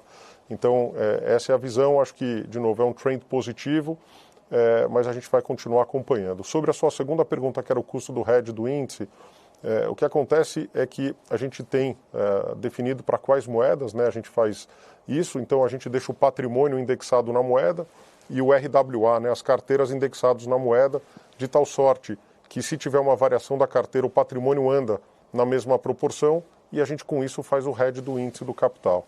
O que acontece é que o custo de oportunidade era eu trazer esse capital de volta e deixar ele aplicado em reais no Brasil com uma taxa de juros mais alta e crescendo. Então, o que custa o hedge do índice é o diferencial de taxa de juros entre a taxa pré no Brasil, que é onde eu poderia aplicar esse capital, né, com a taxa pré nas moedas dos demais países. Então, isso passa por P&L esse efeito, então a gente vê um efeito crescente para o custo do hedge. Então, se você me perguntar, para 2025 o custo do hedge do índice será maior ou menor? Será maior do que o de 2024, porque o diferencial de taxa de juros vai aumentar. O outro lado dessa história é que a gente tem um efeito no patrimônio, que nesse caso com a desvalorização é positivo. Como a gente olha o que passa por resultado, e no fundo é um hedge, ele é um seguro para que a gente tenha menos volatilidade no índice de capital, possa ter uma política de dividendo mais clara, né, e que a gente possa, inclusive, fazer distribuições maiores para não ter que ficar provisionando capital para eventuais volatilidades no índice futuro, tá? Então, isso acho que traz uma boa capacidade de gestão, tem um custo, mas é um seguro que a gente acha importante para a gestão do índice de capital da organização. Perfeito. Obrigado, Milton. Vamos para a próxima pergunta já, do Mário Pierre, do Bank of America. Oi, Mário, bem-vindo. Obrigado pela sua pergunta. Bom dia, pessoal. Parabéns aí pelo resultado, mais um resultado bem previsível, de rentabilidade bem alta, parabéns. Milton, queria focar um pouco na rentabilidade do business de varejo. O ROI, você já conseguiu melhorar de 19% ano passado para 24% agora, nesse TRI, mas grande parte da melhora foi a redução do custo do crédito. Quando a gente olha o índice de eficiência, você mostra esse número, ele piorou de 45% para 47%. Você pode falar um pouco sobre mudanças estruturais que você precisa fazer para melhorar esse índice? Imagino que não seja um índice que vocês estejam muito satisfeitos. E com todas essas mudanças que você falou, né, do One App, do One Itaú, se os benefícios vão vir também em custo ou é só benefício em receita? Obrigado. Perfeito, Mário. Olha, excelente pergunta. Obrigado aí pelas considerações iniciais. Bom te ver aqui de novo. Então, vamos lá. Primeiro, eu acho que a gente conseguiu e tem conseguido consistentemente expandir o ROI do varejo. Tá? E esse ROI ele vem se materializando de duas formas. Na operação de varejo PJ e na operação de varejo pessoa física. A gente chegou lá atrás num low, na época de 16,4, foi quando vocês me perguntaram aqui se eu estava satisfeito com esse nível de rentabilidade. A resposta foi um contundente não, mas que de fato, em função do ciclo de crédito mais difícil e dado a relevância especialmente do portfólio de cartões no balanço do banco, especialmente o que a gente chama de mar aberto e nos canais monoliners, a gente sentiu de fato um custo do crédito muito mais forte, o que acabou afetando a rentabilidade do negócio como um todo. Então a gente vem paulatinamente expandindo, né? A gente já vem hoje, se você olhar a rentabilidade do varejo, ela está em linha com o ROI do banco. Tá? Então ela deixou de ser dilutive para o ROI, ela passou a ser neutra e contribuição e criando bastante valor quando a gente olha o custo de capital do banco. Tá? Então a gente olha resultados muito saudáveis, a operação performando e evoluindo de forma importante, e todas elas criando valor já nos meses que passaram de forma importante. Tá? Então, acho que essa é a primeira grande notícia de que a gente não está com uma rentabilidade exclusivamente concentrada num portfólio e abaixo do custo de capital nos demais. Acho que todos estão criando valor em magnitudes diferentes, mas todas criando valor. Essa é a primeira informação. O índice de eficiência, você está correto. Né? A gente fez um de-risking, então teve um trabalho importante de sanitização do portfólio. Ele foi muito positivo, sim, para a retomada do nível de rentabilidade, porque ao longo do tempo, mudanças regulatórias, mais competição, menos FIIs. Então, como é que a gente vê a evolução dessa operação? Primeiro, caps que foram colocados, né, especialmente do cheque especial, tiraram vários pontos de rentabilidade. Segundo, o próprio cross-sell que era feito e a forma como os produtos eram precificados, houve uma mudança relevante com a dinâmica de mercado. Então, hoje você tem cada vez menos dependência de FIIs, né, os FIIs da forma como eles são conhecidos, as tarifas e etc. E você passa a ter, naturalmente, uma dependência maior de crédito na relação com o cliente, o que leva essas operações a um nível de ROI menor do que o que você tinha historicamente. O nome do jogo é eficiência e escala, e obviamente, para você fazer isso, você precisa ter capacidade de gerar engajamento, proposta de valor para que o cliente engaje com você num modelo muito mais eficiente do que o modelo tradicional. Tá? A gente tem sim trabalhado com o modelo Phygital, a gente vem ajustando o nosso footprint aí ao longo dos anos, todos, sempre fazendo isso de forma muito cuidadosa e coordenada, né? Porque simplesmente fazer um processo de redução de custos, etc., é um processo que, se você não faz ele de forma inteligente e cuidadosa, no fundo o que você está fazendo é você está mandando os seus clientes embora, e não é isso que a gente quer fazer. A gente quer fazer uma transição e ter a proposta de valor, o modelo de negócio encaixado para cada perfil de cliente. Então, em média e alta renda, a gente vê rentabilidades muito positivas e uma capacidade de crescer ainda importante, todos os negócios sendo revistos, todos trabalhando com reposicionamento, não tem ninguém acomodado, ao contrário, a gente precisa correr e correr mais rápido, está todo mundo trabalhando duro nesse sentido. Tá? Agora, o custo de servir em alguns desses negócios mudou de patamar. Um exemplo, a gente sempre, no passado, trabalhava nos segmentos de alta renda com a visão de que o gerente era o único ponto de relacionamento com o cliente. com o advento das plataformas abertas, dos agentes autônomos, a gente entendeu que era importante especializar cada vez mais e ter consultores nessas operações. São os tais consultores, o ION, os consultores de investimento. Então, muitas vezes é para atender o mesmo cliente, para defender a rentabilidade, mas com custo de servir mais alto. Porque agora eu tenho, além do gerente na relação, eu tenho um assessor de investimentos, um assessor de seguros. Então, você começa a ter um custo de servir mais alto, o que, obviamente, afeta o seu índice de eficiência. Qual tem sido a nossa lógica aqui de gestão? Primeiro, se a gente não tiver plataformas digitais em estado da arte, uma oferta de valor digital em estado da arte, imaginar que a gente vai conseguir trabalhar com índice de eficiência melhor é na força bruta, né? E a gente sabe que na força bruta é só resultado de curto prazo. Você melhora o custo, você ajusta a estrutura, mas você reduz substancialmente o lifetime value dos seus clientes na organização. Então, o nosso foco ao longo desses últimos anos todos foi em modernização da plataforma, migração para a cloud, toda a evolução da inteligência artificial generativa. E agora, se você olhar, a gente incrementou inclusive o headcount em tecnologia para acelerar ainda mais o processo de digitalização do banco, de entrega de valor. Os 33 novos produtos que eu falava agora há pouco são justamente para isso. E o que a gente está trabalhando com muito afinco é conseguir entender qual que é o modelo de negócio e qual que é o índice de eficiência para eu atacar os diversos públicos. Então, estruturalmente, tem um trabalho relevante sendo feito e a gente espera colher resultados ao longo dos próximos anos para que a gente melhore substancialmente o índice de eficiência dos segmentos que realmente precisam ser mais eficientes para poderem gerar e criar valor, né? Com esse nível de índice de eficiência, para alguns segmentos a gente tem rentabilidade alta, para outros a rentabilidade fica muito deprimida, especialmente para os públicos de baixa renda. E aí vem o Super App para consagrar tudo isso. Se a gente olhar nossa operação monoliner e comparar com qualquer neobank, a gente vai ver que o nosso índice de eficiência é muito parecido, né? Os resultados são muito parecidos. O que muda é o tamanho da carteira de crédito e o apetite a risco.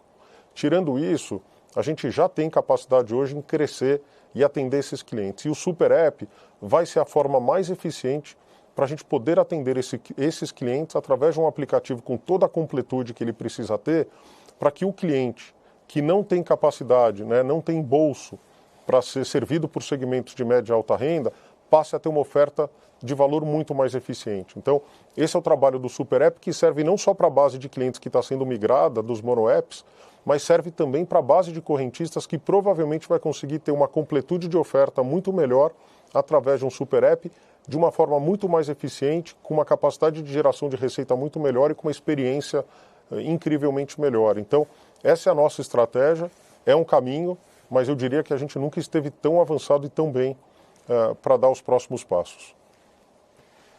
Obrigado, Milton. Bom, próxima pergunta já também aqui com a gente, o Bernardo Gutmann, da XP. Oi, Bernardo, obrigado, bom dia. Bom dia, Renato, Milton, obrigado pelo espaço aqui para perguntar e parabéns pelos resultados. Vocês tiveram uma evolução sequencial importante na originação de crédito ao longo do ano, levando à expansão do guidance. Por outro lado, o apetite permanece um pouco mais cauteloso nas linhas voltadas para pessoas físicas, apesar do crescimento trimestral. A pergunta que fica é se o rollout do Itaú One e seu potencial de cross-sell pode contribuir para uma aceleração na originação. A revisão do guidance já prevê implicitamente uma aceleração mais forte nesse segmento.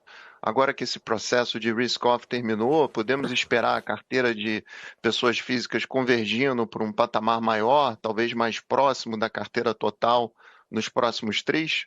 Obrigado. Obrigado você, Bernardo. Obrigado pelas palavras. Bom te ver aqui de novo. Olha, eu, assim, para te dizer o seguinte, não há nenhum impacto ali no crescimento de carteira do Super App, né, essa revisão que a gente fez agora. Ele foi exclusivamente o efeito da moeda que eu comentei, então foi um efeito mecânico. Mas a gente acredita que o Super App é e será uma grande avenida de crescimento, especialmente na pessoa física, porque não é mar aberto, porque são clientes conhecidos, porque são clientes que a gente já tem um histórico de crédito, né, a gente já tem um behavior desse cliente, e olhando o cross-sell e a capacidade de entregar outros produtos para esse cliente, né, uma completude de relacionamento e de engajamento diferente, isso vai fazer com que esse cliente tenha mais principalidade com a gente. Você passa a ter uma visão de retorno alocado na visão cliente, o que te permite expandir ainda mais a carteira de crédito. e você consegue com isso ter menos inadimplência no tempo por engajamento que esse cliente passa a ter com a organização em função da principalidade. Essa é a estratégia. Agora, a gente está no caminho, então, para administrar a expectativa, eu diria de tudo aquilo que a gente se propôs a fazer, até agora a gente está acima das expectativas, mas a etapa crucial, que é ver a capacidade de crescer carteira, de cross-sell, ela está só começando, tá? Então a gente tem muito que aprender com esse processo, é uma evolução contínua, a gente está muito positivo e otimista dos projetos que a gente mais fala aqui dentro, dos quais eu, enfim, mais me atualizo, então a gente está bastante positivo em relação a isso. A gente está agora fechando a expectativa de crescimento de carteira e olhar para frente o cenário é fundamental, tá? Então esse catch-up que a gente fez esse ano, ele é um catch-up que a gente já vem fazendo há muitos anos de crescimento de carteira em clientes target, que estavam mascarados pela redução de carteira naturalmente em cartões e em veículos, em alguns segmentos que a gente precisou fazer ajustes mais fortes no portfólio. Olhando para frente, a nossa expectativa é de que a gente continue crescendo no ritmo adequado, os saldos médios tendem ao crescimento ponta, o que naturalmente é bom para a receita, para a margem, então a gente acredita que a gente continua crescendo e capaz de crescer e gerar top line, mas mais importante do crescer e gerar top line é um custo do crédito muito comportado, o que faz com que a nossa margem financeira líquida siga expandindo e evoluindo olhando para frente. Então, é crescer top line mais do que o custo do crédito, né? E o custo do crédito sempre terá uma relação natural com o crescimento de carteira. A gente vê capacidade de continuar crescendo carteira, não queria que ficasse implícito que essa revisão do guidance de 9,5 para 12,5 já é um ponto de aterrissagem para a carteira do ano que vem. Não é essa a mensagem, tá? Então eu queria deixar isso muito claro para vocês. A gente ainda não fechou os números, a gente consegue ver crescimento em todos os segmentos, mas a gente não está aqui dizendo ou antecipando que o nosso guidance de crescimento de carteira será de 9,5 a 12,5, será em 2024. Não estou antecipando nenhum guidance para 2025 ainda, e a gente vai ter oportunidade de falar com vocês no início do ano com mais dados, mais informações e mais informações de cenário. Eu acho que tem eleições nos Estados Unidos hoje, tem toda essa discussão do tema fiscal, taxa de juros, inflação, câmbio, são variáveis muito relevantes que impactam naturalmente o apetite de crescimento das carteiras. Então, eu acho que no início do ano a gente vai ter mais informações para ser mais preciso e transparente com vocês, tá? Perfeito. Obrigado, Milton. Flipping back to English, because we have with us now to make the next question, Carlos Gomez from HSBC. Hola, Carlos. Welcome. Thanks for joining us. Thank you very much, and congratulations again on the results. So, two technical questions. One is on your provisions for labor claims. I noticed that they have increased almost 70% this year versus last year. I wanted to know if there is something special that has changed, or this is voluntary, given that you are having a good result. What is the reason and what we can expect in the future? And second, in regards to the provisional measure 1261, could you give us the details as to when it starts being applied and which period you are taking between 7 and 10 years? Thank you. Oh, thank you very much, Carlos. About your first question, it's a great question. I'd like first to highlight that if you look to the level of provisions we have for labor, with respect, with the payments we made in 2024, looking 9 months, you will see that we have a ratio of 3.5. That means that we have a level of provision 3.5 times the level of payments we made cash in 2024. So I think this shows you how strong is the level of provisions we have. And the same way we do for credit, we do for other risks, we do for labor provisions, the expected loss provisions. So we are always anticipating the cycle and making provisions almost in an expected loss for labor discussions, labor claims. Talking about the growth, I think the most relevant information is that we see that the decisions are much faster in 2024 than it was in 2023. So we are seeing an increase in decisions being made by the court, being 15 to 20% more than what we saw last year. So this is one of the effects. The second one, we had positive effects in 2023, so some reviews that we did, some reversals we did in our balance sheet. So there is a baseline comparison that it's not exactly the same. The third good information is that our cost by legal legal suit specific on labor has been reducing strongly year by year. So we are much more efficient. We are being much more sharp in making those decisions and discussions in the court. So in general, I think it's a baseline comparison, and the most relevant impact has to do with more cases, has to do with some restructurings we've been doing in the bank throughout the year. So we have more cases rising, and also much more processes being discussed in the court. So that's the most relevant impact that I see. This is the first topic. The second question was provisions for resolution. And the provisions on the DTA side, on the tax side. So my view here is that we haven't made the decision yet. I believe, as I was saying, that if it's for 7 or 10 years, we wouldn't have any capital index impact. But we are right now making these discussions because we have, by the beginning of the year, to make the election, and this will be applied beginning in 2026 on. So 2025, it's like a grace period, and then from 26 on, we'll have this impact. But by the beginning of the year, we'll make this decision. Of course, it depends on many things, but as it's a long cycle, we have to make the decision according to those projections. So we haven't finalized yet. We should be releasing this information by the beginning of next year. Thanks, Milton. Thanks, Carlos. And we're going to remain in English as the next question comes from Andrew from Morgan Stanley. Hello, Andrew. Thanks for joining us. Hi, Milton. Hi, Renato. Thank you for the opportunity to ask questions. I was hoping you could explain what you're seeing right now in the acquiring business, Sonrede. You know, there was a nice quarterly improvement in revenues, but the TPV, I think, of 4% year over year is about the lowest growth rate since 2020.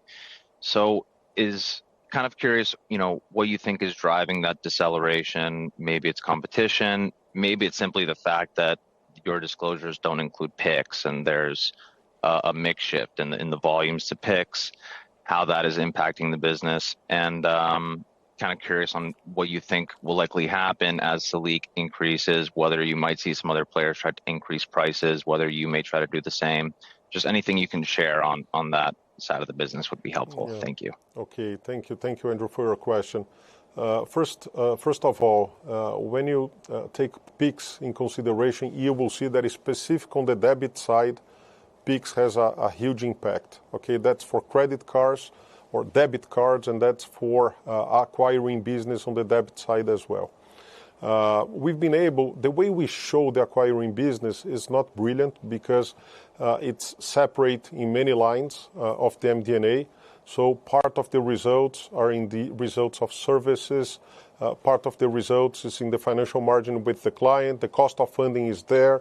The flex or the MDR in the services margin. So we are thinking about how to give a better information for you, for the market, from 2025 on. But the most relevant information I need to give you is that we don't look to the acquiring business as a product anymore as we used to look in the past. I think at that time we had many companies, all of them competing on the acquiring business the same way we had a separate company.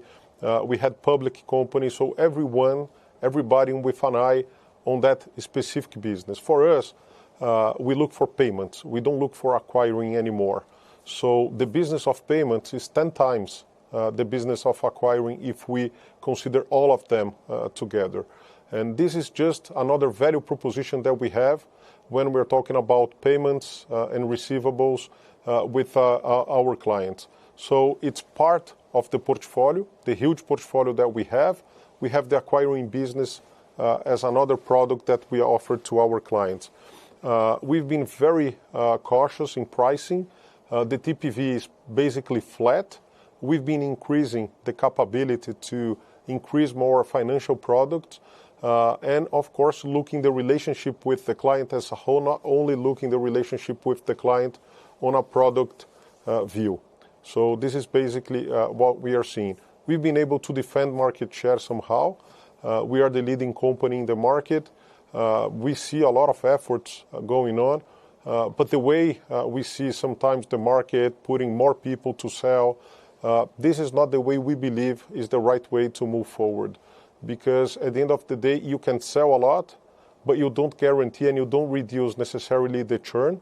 The cost of acquisition is very high, and you don't generate engagement. And for us, the name of the game is engagement, long-time value, lifetime value, and long-term relationship with the clients. That's why, for me, acquiring business is one product that we have in a very broad portfolio of payments and receivables. So even though you are seeing this growth being a little bit lower, on the credit side, it's been higher, and we have to look the other payment methods together in this portfolio to have a more broader view and the client view, of course. So this is my view on that. Obrigado, Milton. Vamos agora para a próxima pergunta, agora de volta em português. Já que está com a gente aqui é a Natália Corfield, do JP Morgan. Oi, Natália, bom dia, obrigado pela participação. Bom dia, pessoal, obrigado por pegar minha pergunta. Ela é toda relacionada à capitalização e o call do AT1 de vocês, que foi anunciado ontem. Eu estou assumindo que esse AT1 vai ser totalmente substituído por AT1s locais. Eu gostaria de saber se eu estou pensando do jeito certo. E também gostaria de saber o que levou vocês a fazer esse cálculo. Qual foi, o que passou pela cabeça de vocês, o que levou a essa decisão. E como vocês estão vendo o balanço entre AT1 locais e AT1s internacionais? Tá ótimo, Natália. Obrigado pela pergunta. Bom te ver aqui com a gente. Olha, primeiro, só voltando no que eu sempre falo aqui nos calls, a decisão de exercer ou não um call de um AT1 é uma decisão econômica. Óbvio que a gente leva em consideração outros fatores, mas primordialmente é uma decisão econômica.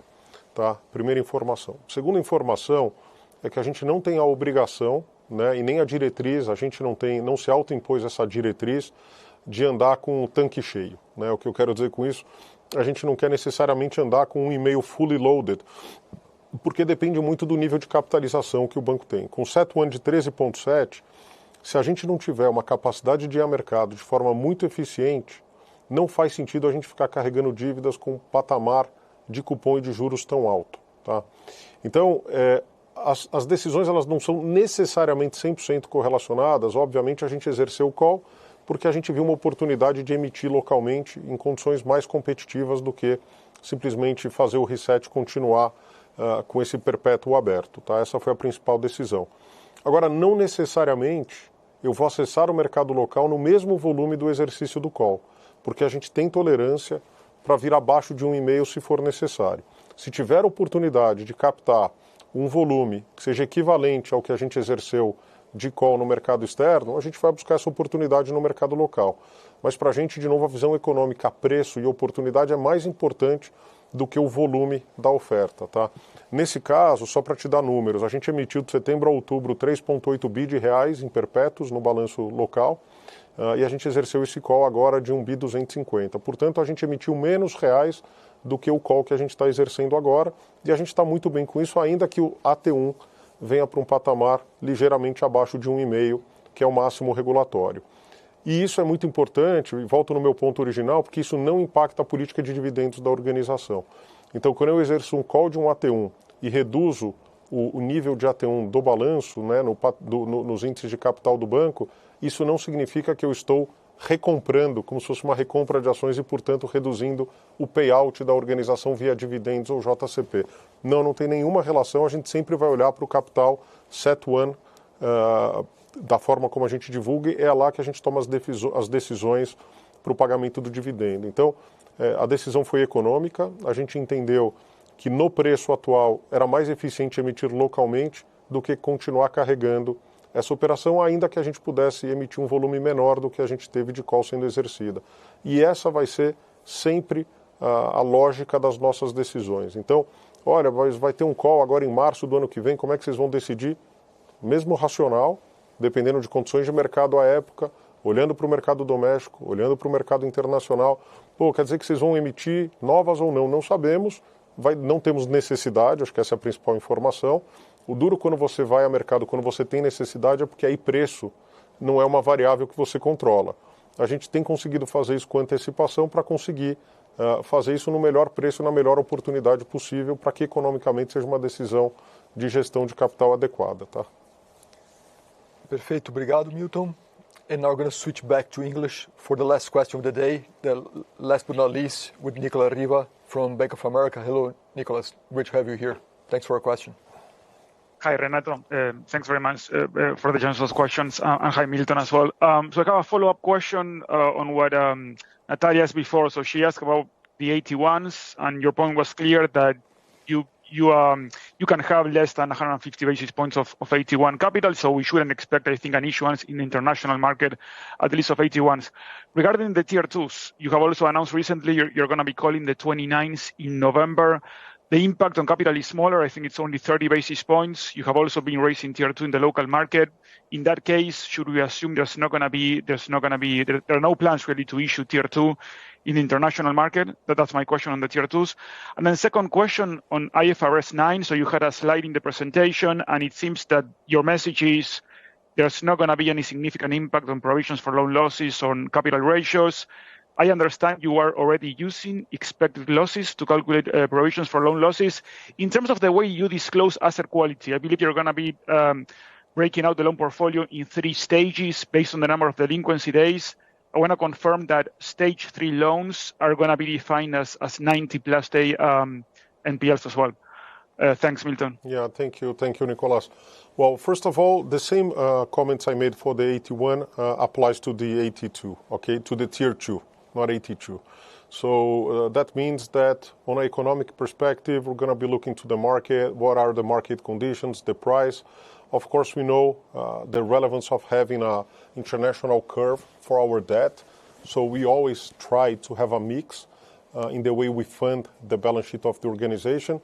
But at the level of price needs to be there. Otherwise, if there is any arbitrage or any incentive to do it locally, we're going to do it locally.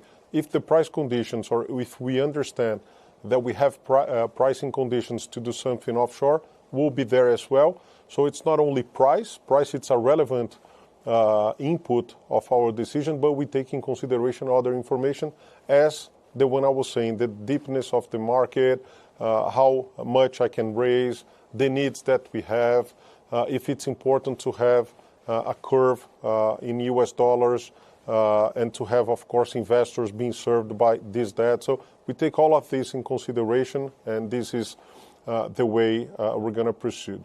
So about the second question on the IFRS 9, we have to remember that it's not exactly the way we see the IFRS 9 approved in Basel. So it's the guideline, it's pretty much the same, but we have a few adaptations for the Brazilian view.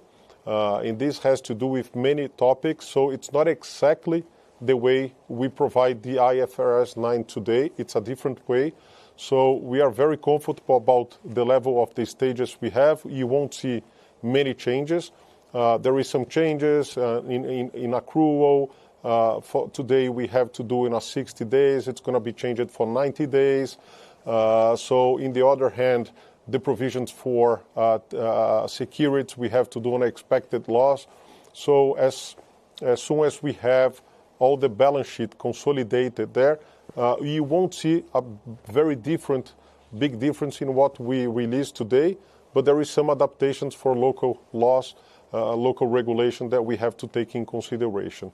And those adjustments will be made and will be released as soon as possible. I think the key message is the one you mentioned at the beginning of your question, is that there is not going to be any impact for us in the capital of the organization, in the index, capital index, neither on the cost of credit. So this, I think, it's the key message that I need to release.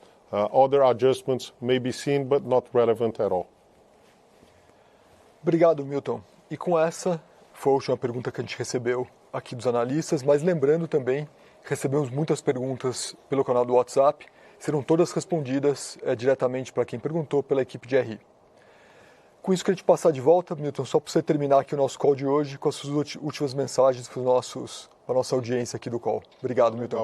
Obrigado, Renato, aí pela condução. E, bom, obrigado a todos e todas. Um prazer estar aqui com vocês mais uma vez. Acho que foi um trimestre bastante sólido, muita qualidade, com um mix muito adequado e com perspectivas positivas. Acho que a gente vem conseguindo entregar, enfim, um banco melhor, maior e com muito boa rentabilidade. E desafios são todos, a gente continua com os pés no chão, muita humildade e cuidado. Enfim, performance passada não é garantia de performance futura. Então a gente precisa ter a disciplina aqui de todos os dias trabalhar com nível de engajamento máximo, energia máxima na organização e, acima de tudo, uma empresa cada vez mais centrada no cliente, uma empresa que vem, ao longo dos anos, se transformando e esse tem sido o nosso propósito diário. Tá? Então, eu queria agradecer a confiança, as perguntas todas de qualidade, as perguntas de vocês sempre fazem com que a gente reflita, será que tem algo que a gente poderia fazer diferente ou melhor?